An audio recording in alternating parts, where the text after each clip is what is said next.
bien après tout. L'autre élément, c'est qu'on n'est pas tous égaux devant les addictions.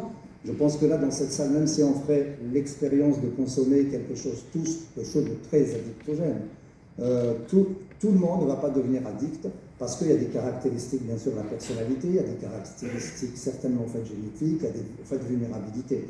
Par contre, il y a des produits qui sont très addictogènes. Et c'est vrai qu'il y a la cocaïne, par exemple. C'est vrai, la cocaïne est un élément qui ne dure pas longtemps, mais c'est vrai qu'on a tendance à reproduire cet effet-là. Si on présente une fragilité, on la prend à un moment de notre vie où on n'est pas très bien.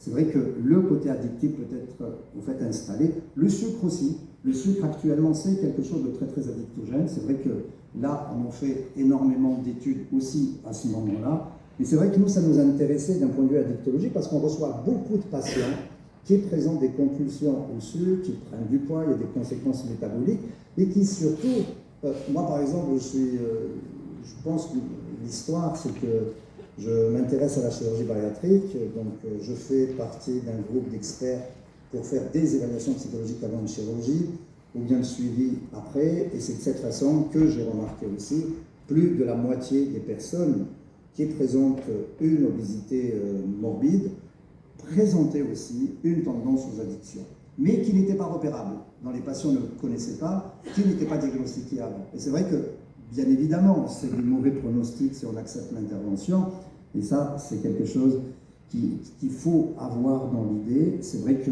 depuis 2012, on en parle. Par contre, on n'est qu'à des expériences animales, on n'a pas encore un modèle humain pour que cette addiction au sucré soit classée dans les classifications internationales. Les premières expériences étaient chez le rat, ensuite chez la souris, ça a été dupliqué à Barcelone, mais maintenant on a